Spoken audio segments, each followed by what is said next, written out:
Muy bien, hoy vamos a hablar sobre el campo de estudio de la biología y el tema de adaptación.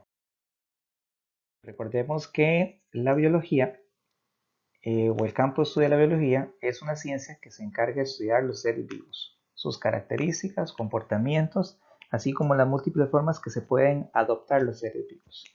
Recordemos que un ser vivo es aquel que cumple una serie de funciones, como nacer, crecer, alimentarse, reproducir y morir. Todo aquel organismo que pase por esas 5 etapas es considerado un ser vivo. Entonces, los seres vivos son desde una bacteria hasta los seres humanos, que es el ser vivo más complejo. Entonces, la biología se encarga de estudiar a todos los seres vivos que existen en la Tierra y cómo se adaptan, cuáles son sus comportamientos. Por eso es que dentro de los propósitos de la biología hay varios, por ejemplo, conocer la constitución de la materia viva, de qué estamos hechos los seres vivos, cómo estamos organizados los seres vivos, qué funciones realizan los seres vivos, por ejemplo, en ecosistemas, y cómo sigue el proceso de la evolución de las especies. Porque recordemos que el proceso de evolución son los cambios que van presentando las especies con el paso de los años, con el paso de la generación. Entonces, al hablar de los seres vivos, hay muchos seres vivos.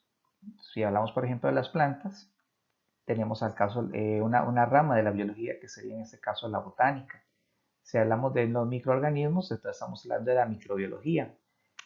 La protozoología, por ejemplo, se encarga de estudiar los protozoarios, que son organismos un poco más grandes que una bacteria, como el caso de las amebas. La bacteriología se encarga de estudiar las bacterias. La virología, todo lo que son los virus. Micología, hongos. Y como ustedes ven, ahí son un montón de ramas o subramas de la biología. Entonces el campo de estudio de la biología es muy amplio, entonces por eso se dividen en varias de esas ramas. Ahora bien, los seres vivos juegan un papel muy importante en la naturaleza, es el equilibrio de todo el ecosistema y de ahí la importancia del proceso de adaptación. Entonces, ¿qué es una adaptación biológica? Bueno, es una estructura anatómica, un proceso fisiológico o un rasgo del comportamiento del organismo que ha evolucionado durante un periodo largo mediante la selección natural. ¿Para qué? Con la finalidad de que tenga mayor éxito para poder reproducirse. Todos los seres vivos nos hemos adaptado y seguimos en un proceso de adaptación. ¿Por qué? Porque no es un proceso que detiene. De ahí que nosotros siempre estemos evolucionando, cambiando. Esa necesidad de cambiar, de adaptarnos al ambiente, es con el fin de garantizar la sobrevivencia de los organismos, el hecho de que se puedan reproducir y dejar una descendencia, o sea, permitir la continuidad de la. Entonces, hay muchos tipos de adaptación. En este caso vamos a hablar de 3 tipos de adaptación. Una que es la morfológica o estructural, que son los cambios que presentan los organismos en su estructura externa, o sea, desde el punto de vista físico, que le permite confundirse con el ambiente, por ejemplo, en el cual se desarrolla, ya sea adaptándose a un color muy parecido al follaje, al ambiente donde se desarrolla. Dentro de las adaptaciones estructurales hay muchas, casi todos los organismos tienen una adaptación estructural en particular. Aquí vemos el caso de una jirafa. La jirafa, los antepasados de ella no tenían ese cuello largo. Ellas, con el paso de las generaciones y el producto de la evolución, fue creciendo su cuello. ¿Y por qué? Porque recordemos que ellas utilizan el ramoneo, que es alimentarse de las ramas tiernas de los árboles. Y como los árboles hubo un proceso de evolución y adaptación y fueron creciendo, hubo una necesidad también en las jirafas de ir estirando su cuello. Pero ese estiramiento de su cuello no fue de la noche a la mañana, fue un proceso lento que sucedió de generación en generación, al igual que los árboles del cual ellas se alimentan. Entonces, ese cuello largo de esa jirafa fue un proceso que le llevó muchas generaciones, muchos años atrás, que fue creciendo paulatinamente como fue creciendo los árboles. A eso le llamamos un ejemplo de una coevolución. Estructurales o morfológicas, tenemos el camuflaje, que es el mecanismo que permite a los organismos hacerse poco visibles para esconderse de los depredadores o para poder capturar a sus presas. Y tenemos el mimetismo cuando un organismo se parece a otro pero que no guarda una relación directa con él. O sea, hablamos de especies diferentes. Por ejemplo, tenemos dentro del camuflaje, veamos este, por ejemplo, este insecto que tiene un parentesco a una hoja, pero especialmente su color verde es para confundirse en el follaje donde es el ambiente donde él vive. Eso le permite entonces esconderse de los depredadores. Y en el caso del mimetismo, por ejemplo, tenemos la terciopelo venenosa, que es la que tenemos a este lado, al lado izquierdo. Veamos que su pupila, por ejemplo, es vertical. Casi que todas las serpientes venenosas tienen esa característica en particular. En cambio, vean la pupila, por ejemplo, el de la falsa terciopelo, que es totalmente redonda, que es una forma de identificar de la venenosa a la falsa. Ambas son especies diferentes, pero guardan un parecido estructural o físico que hace que se puedan confundir. Eso es un ejemplo de un mimetismo. Además de los colores, la secuencia, por ejemplo, vemos que en la terciopelo venenosa prácticamente tiene colores más vivos, más geométricos, por decirlo así. En cambio, la falsa, prácticamente su parte de abajo es totalmente blanca, que es una característica también de las terciopelo falsas. Por ejemplo, el otro tipo de adaptación que se llama fisiológica funcional. Son aquellas en las que los organismos alteran su fisiología o su funcionamiento. O sea, ya no es un cambio de adaptación desde el punto de vista físico, sino de la funcionalidad del organismo, cómo se adaptan a cambios. Entonces, por ejemplo, ahí tenemos en este caso un castor, por ejemplo, que es un mamífero y que está en la época de invierno escondido.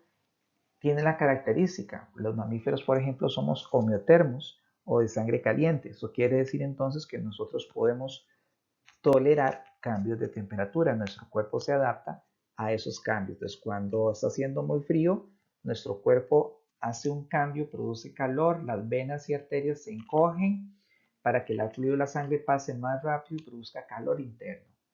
Y cuando se hace calor, los mamíferos, por ejemplo, hacen que las venas y arterias se dilaten, se hagan más anchas, el flujo sanguíneo va más lento y por lo tanto producimos menos calor interna y eso permite entonces el poder sudar para enfriarnos. Entonces, eso es una característica que las aves y los mamíferos tenemos de poder controlar la temperatura corporal cuando hace frío o hace calor.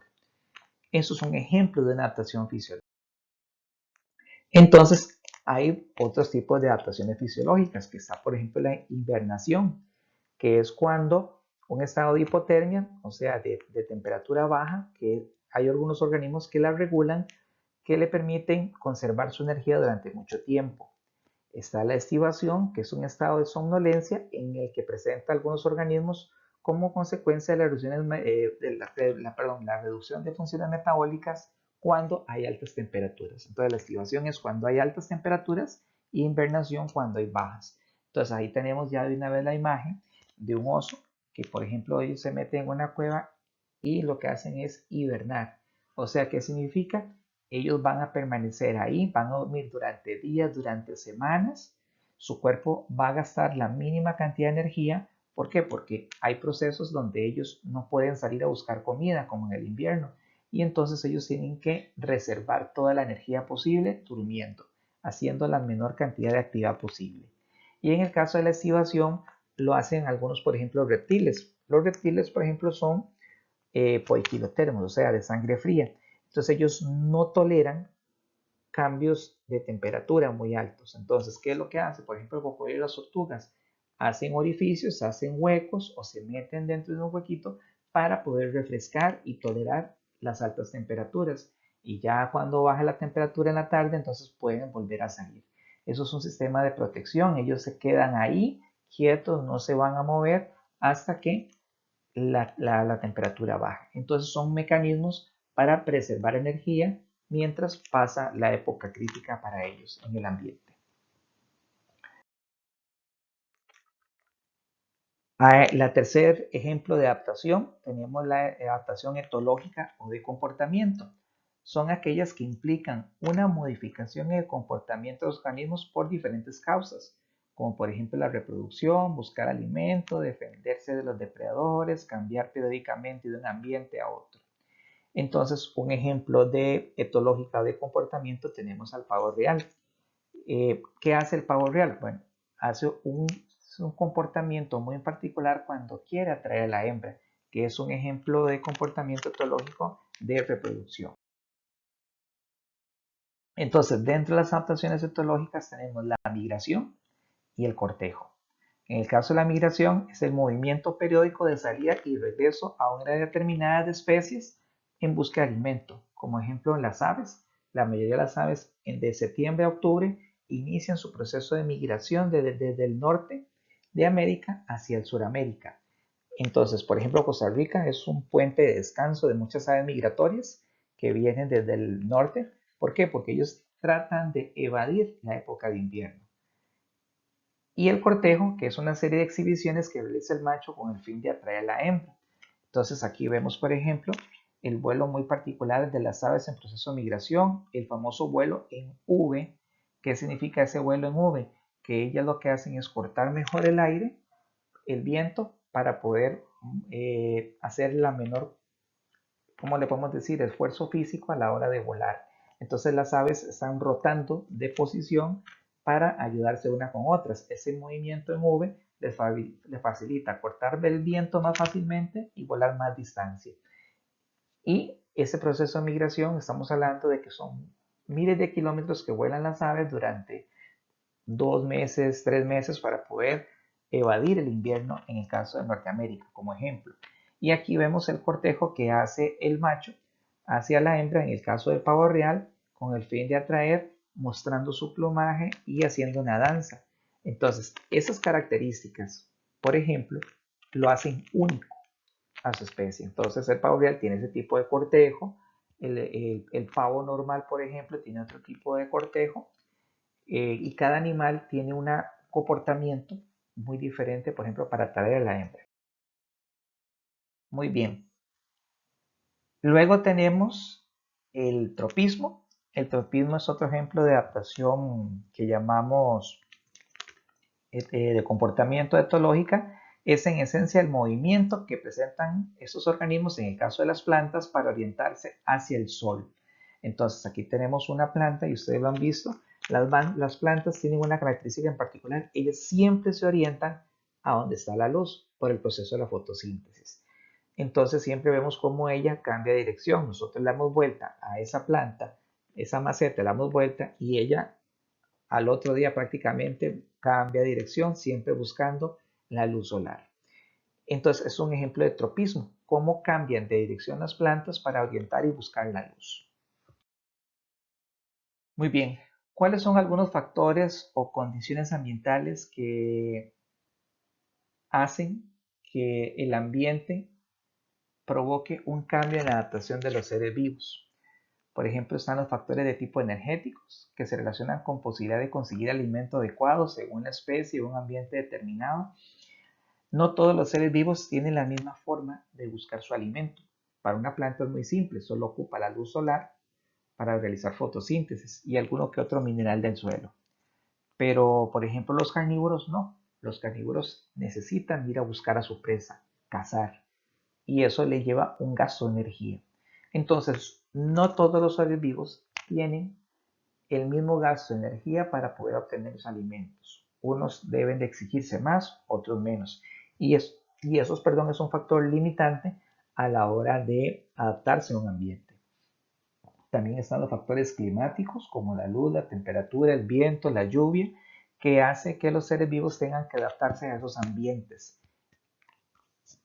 Luego tenemos los factores como el aire, el suelo y el agua, que hacen que ciertos organismos se logren adaptar de una forma muy diferente a otros. Por ejemplo, en el desierto, los camellos se adaptan a ese tipo de ambiente, esa temperatura. El oso polar, debido al aire, al suelo, en este caso, que es prácticamente hielo, ellos se adaptan o se han adaptado su cuerpo a ese tipo de clima. Entonces, el suelo, el aire, el agua son factores determinantes para que las especies también logren adaptarse y sobrevivir en el ambiente, y eso hace que se distribuya mejor